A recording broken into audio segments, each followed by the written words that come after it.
What if the reason your body still feels stiff, unstable, or tired after walking every day isn't your age, but the fact that walking no longer speaks the language your body understands? After 60, muscles don't fail first, joints don't collapse overnight, and balance doesn't disappear suddenly. What fades is communication. The quiet conversation between your brain, your joints, and your muscles grows weaker each year, and no number of steps can restore it. But one slow, deliberate stretch, long preserved in Chinese movement science and now supported by modern anatomy, can awaken that dialogue again, feeding your joints, sharpening your balance, and restoring a sense of control that walking alone can no longer provide. After 60, the body begins to speak in a quieter language, and most people miss it because they are still listening for pain, still waiting for stiffness to become loud enough to demand attention. But the real changes arrive earlier and deeper in the conversation between the brain and the body. Movement is no longer just about burning calories or counting steps. It becomes about whether messages are still traveling clearly through nerves, joints, and muscles. Walking, though valuable, is a repetitive forward motion that asks the body to repeat what it already knows. It does not challenge awareness. It does not ask the nervous system to refine its signals. It does not remind forgotten muscles that they are still needed. Inside the body, aging is not a single event. It is a gradual dimming of communication. Muscle fibers still exist, but fewer nerve impulses reach them. Joints are still intact, but the fluid that nourishes them no longer circulates freely. Balance is not lost because strength disappears overnight, but because the brain receives delayed or incomplete information about where the body is in space. This is why so many people walk every day and still feel unstable, stiff, or unsure on their feet. They are moving, but they are not listening. The stretch we are focusing on begins by restoring that listening. Unlike walking, it slows the body down enough for the nervous system to pay attention. When a muscle is gently lengthened and held, sensory receptors embedded deep within the tissue activate. These receptors do not measure force. They measure position, tension, and change. They report directly to the brain, updating its internal map of the body. This map, often called proprioception, is what allows you to stand without looking at your feet, to step onto a curb without fear, to turn suddenly without losing balance. After 60, this map fades unless it is deliberately refreshed. From a surgical perspective, one of the most striking observations is how quickly unused pathways degrade. Muscles that are only shortened through daily habits begin to forget how to lengthen. Walking repeatedly shortens certain muscle groups while barely engaging others. Over time, this imbalance alters posture, compresses joints, and changes how weight is distributed through the skeleton. A well-chosen stretch interrupts this pattern. It lengthens muscles that have adapted to constant contraction and gently loads them in a way that feels safe. Safety is critical because the nervous system will not release tension unless it trusts the movement. Trust is built through stillness as much as motion. When you hold a stretch calmly, breathing slowly, the body shifts out of a protective state.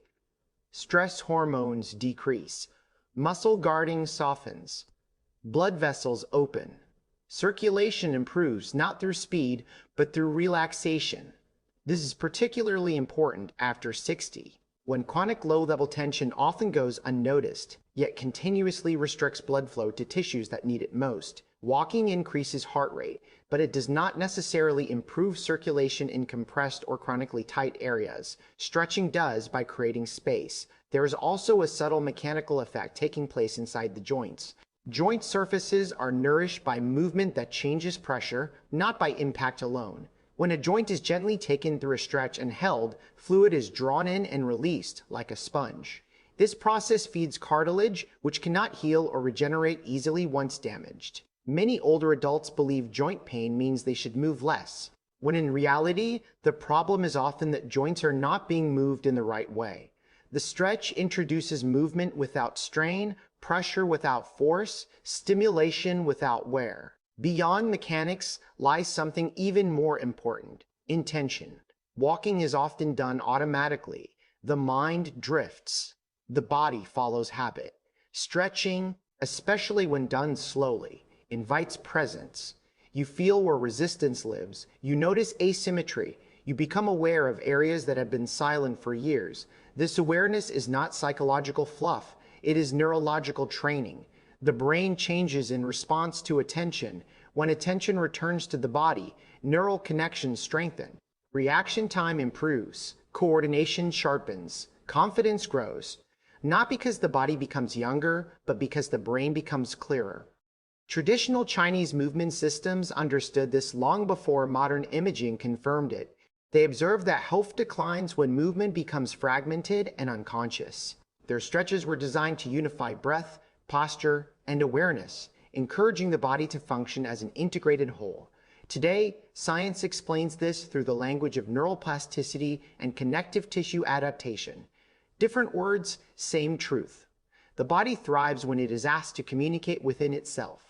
Perhaps the most profound shift happens emotionally. As people age, fear quietly enters movement. Fear of falling, fear of pain, fear of weakness. Walking faster or longer rarely removes this fear. Stretching, done gently and consistently, does. It teaches the body that it can explore its limits without harm. Each session becomes a small act of reassurance. Over time, that reassurance accumulates, reshaping how a person moves through the world, how they stand, how they rise from a chair, how they trust their own legs again. This is why one stretch, practiced with care, can offer benefits that hours of walking cannot. It speaks directly to the systems that age first and recover best when given the right signal. It does not demand endurance or speed. It asks for patience, curiosity, and respect for the body's internal rhythms. And in answering that request, the body responds not with exhaustion, but with clarity, warmth, and a quiet sense of stability that begins deep inside and slowly works its way outward. Time is the most underestimated variable in human movement, especially after 60, when the body no longer responds to force the way it once did. Most people still believe that benefit comes from intensity, from pushing harder or moving longer. But aging biology follows a different logic. The tissues that suffer first are not the large muscles that propel us forward, but the subtle structures that support and protect them. Ligaments, tendons, joint capsules, and cartilage all depend on slow, sustained pressure to remain healthy. They do not respond to speed, they respond to patience. When a stretch is held gently, something remarkable begins to happen inside the joint. Pressure changes gradually, allowing synovial fluid to move across joint surfaces.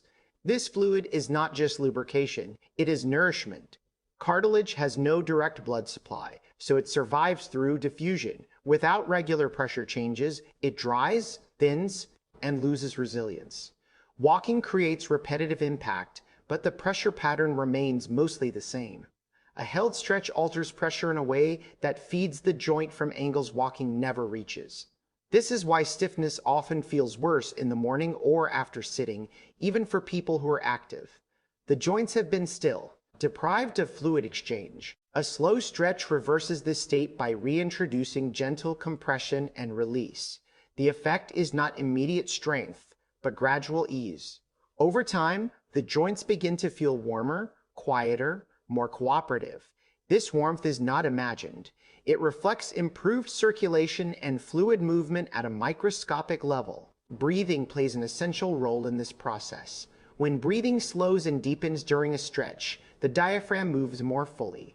This movement acts like a pump for the lymphatic system, which has no heart of its own. Lymphatic flow helps remove metabolic waste from tissues, reducing inflammation that often accumulates with age. Walking increases respiration, but it does not coordinate breath with joint positioning. Stretching does. Each breath subtly shifts internal pressure, amplifying the nourishing effect of the stretch. From a surgical viewpoint, one of the clearest differences between healthy aging tissue and deteriorating tissue is hydration. Dehydrated tissues are fragile, prone to tearing, and slow to heal. Hydration is not just about drinking water. It is about whether water can move freely into and out of tissues. Connective tissue becomes less permeable with age unless it is gently stressed over time. A sustained stretch creates the conditions for rehydration by opening microscopic pathways within the tissue matrix. There is also a neurological dimension to time. When a stretch is rushed, The nervous system interprets it as a threat. Muscles tighten reflexively to protect the joint. This response is automatic and powerful. Holding a stretch calmly allows the nervous system to reassess. After several seconds, inhibitory signals are sent that reduce muscle tone. This is not flexibility gained through force, but flexibility allowed through trust. For older adults, this distinction is critical. Forced stretching can increase pain and injury risk. Time-based stretching reduces both. Chinese movement traditions placed enormous emphasis on stillness within movement. Their practitioners observed that healing occurred not when the body was pushed, but when it was given space. Modern science now explains this through the concept of mechanotransduction, the process by which cells convert mechanical stress into biochemical signals. Slow, sustained stress encourages cells to remodel themselves in healthier ways. Fast, repetitive stress encourages wear. The difference lies not in the movement, but in the tempo. As time under stretch increases, fascia begins to change. Fascia is a living tissue that adapts to how it is used. When movements are quick and repetitive, fascia becomes dense and restrictive, forming what many describe as tightness. When tension is applied slowly and held, fascia reorganizes itself, becoming more pliable and elastic. This change does not occur in minutes, but across days and weeks of consistent practice. The reward is movement that feels smoother, lighter, and less effortful. Perhaps the most overlooked effect of time is its influence on perception. When you remain in a stretch long enough, sensations evolve. Initial resistance softens. Subtle tremors appear and fade. Areas that felt numb begin to awaken. The sensory feedback educates the brain. It learns that discomfort can transform without harm, that stillness can lead to release. This lesson carries into daily life, reducing fear and increasing confidence in movement. Walking, for all its benefits, rarely provides this depth of feedback. The mind wanders. The body operates on autopilot. Stretching invites reflection. It turns movement into a dialogue rather than a command. Over 60, this dialogue becomes essential. The body is no longer something to be driven. It is something to be understood. With consistent time-based stretching, many people notice changes they did not expect. Sleep improves. Joint noise decreases. Morning stiffness fades faster. These changes are not dramatic, but they are meaningful. They signal that the internal environment of the body is becoming more supportive, less hostile. Health at this stage of life is less about peak performance and more about sustainability. The true power of the single stretch lies in its respect for biological time. It aligns movement with how tissues actually heal, nourish, and adapt.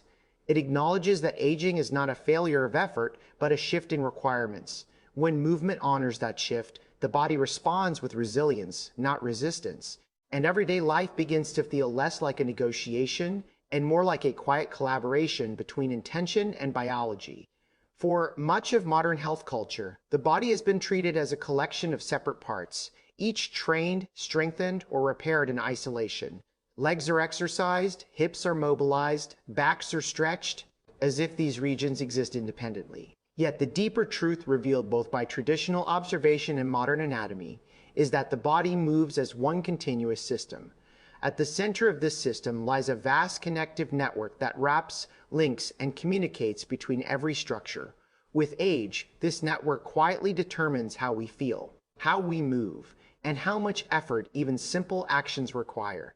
This network, often described in modern science as fascia, is not merely packaging. It is living tissue, rich with nerves, fluid, and sensory receptors. It transmits force, distributes load, and informs the brain about the state of the body. When healthy, it allows movement to flow smoothly across joints and muscle groups. When neglected, it stiffens, thickens, and begins to restrict motion in ways that feel disproportionate to actual weakness. Many people after 60 feel heavy or tight without understanding why, even when their muscles remain relatively strong. Walking primarily engages muscles in a repetitive pattern, but it does little to restore elasticity to this connective web. Fascia adapts to how it is used, and repetition without variation teaches it to become rigid along familiar lines. A slow, deliberate stretch introduces a different message. It asks the connective tissue to lengthen. not just locally, but across chains that run from the feet through the legs, pelvis, spine, and even into the neck. This global effect is why one stretch can change how the entire body feels, not just the area being targeted. Traditional Chinese movement systems viewed the body through the lens of continuity. They described pathways of movement and energy that modern science now recognizes as myofascial lines. These lines explain why tension in the feet can affect the back, why hip stiffness can influence balance in the ankles, and why neck discomfort can alter walking patterns. When a stretch is designed to engage these lines, it does more than increase flexibility, it restores communication across the system. From a clinical perspective, one of the most revealing signs of aging is the loss of glide between tissues. Muscles begin to stick to the layers beneath them. Nerves lose freedom to slide during movement. Blood vessels encounter resistance where they once flowed easily. This loss of glide increases effort, fatigue, and pain. Walking keeps the body moving but does not restore glide. A sustained stretch, especially one that involves gentle shifts in posture, encourages tissues to separate, rehydrate, and move independently again. There is also a profound sensory dimension to connective tissue. Fascia contains more sensory receptors than muscle itself. These receptors inform the brain about tension, stretch, and pressure. As fascia stiffens with age, sensory input decreases, and the brain's map of the body becomes less detailed. This contributes to clumsiness, poor balance, and a feeling of disconnection from one's own movement. Stretching that targets fascial continuity reawakens these receptors, sharpening perception and improving coordination. The effect on posture is subtle but transformative. Over time, fascial tension patterns pull the body into habitual shapes. Shoulders round, hips tilt, steps shorten. These changes are often attributed to weakness, but they are more accurately the result of connective tissue adaptation. When a stretch addresses these patterns, posture begins to reorganize itself naturally. Standing becomes easier. Breathing feels less restricted. The body appears taller not because bones change, but because tension redistributes. Modern imaging has shown that connective tissue responds best to slow, sustained loading. Quick movements do not penetrate its deeper layers. Walking, while rhythmic, does not apply sufficient buried stress to remodel fascia. Stretching does, particularly when held long enough for tissue resistance to soften. Over weeks of practice, the tissue becomes more elastic, more hydrated, and more resilient. Movement begins to require less conscious effort, freeing mental energy for balance and awareness. There is also an emotional aspect to this release. Fascia is richly innervated by the autonomic nervous system, which governs stress responses. Chronic tension patterns often mirror emotional states, forming protective postures that persist long after the original stress has passed. Gentle stretching can calm these patterns, sending signals of safety to the nervous system. This is why many people feel unexpectedly relaxed or emotionally lighter after stretching, even without understanding why. As connective tissue regains adaptability, the body's movements become more economical. Muscles no longer work against internal resistance. Joints align more efficiently. Energy flows through the system rather than being dissipated as strain. Walking after such stretching feels different, smoother, quieter, more confident. The benefit is not that walking becomes better exercise, but that the body becomes a better instrument for movement. Over 60, health is not about isolating parts, but about restoring relationships within the body. This single stretch works because it honors those relationships. It treats the body as an integrated whole rather than a machine of separate components. In doing so, it addresses a root cause of age-related stiffness and instability that walking alone cannot reach, allowing movement to once again feel coherent, responsive, and quietly alive. One of the most underestimated shifts that occurs with aging is not in the muscles or the joints, but in the brain's relationship with the body. Strength can remain, flexibility can be preserved, yet movement still feels uncertain. This uncertainty does not arise from weakness alone. It emerges from a gradual loss of sensory clarity. The brain relies on constant feedback from the body to predict, adjust, and protect. When that feedback becomes faint or distorted, confidence erodes, and fear quietly takes its place. Deep within muscles, tendons, and connective tissue live sensory receptors that continuously report position, tension, and movement. These receptors form the foundation of balance and coordination. After 60, their signals often diminish, not because they disappear, but because they are no longer sufficiently stimulated. Walking, while beneficial for cardiovascular health, tends to reinforce familiar patterns. It does not ask the brain to refine its map of the body. It confirms what the brain already expects. Stretching, especially when done slowly and with attention, does the opposite. When you enter a stretch and hold it, the body sends a stream of novel information to the brain. Subtle shifts in tension, slight changes in angle, and the sensation of lengthening all demand interpretation. The brain responds by updating its internal model of the body. This model, sometimes called the body schema, allows the brain to anticipate movement outcomes before they occur. A well-maintained schema enables smooth motion. A degraded one leads to hesitation, missteps, and falls. As a surgeon, one of the most revealing observations is that balance is rarely lost suddenly. It fades gradually as the brain receives less accurate input. Many older adults compensate unconsciously by moving more slowly or avoiding certain movements altogether. While this feels protective, it accelerates decline. Reduced movement variety further weakens sensory input, creating a self-reinforcing loop. Stretching interrupts this loop by reintroducing controlled novelty in a safe environment. There's a critical difference between effortful movement and attentive movement. Walking often becomes effortful with age, something to be endured or completed. Stretching invites attention. Attention enhances neural firing. When attention is directed toward bodily sensation, the brain increases its sensitivity to incoming signals.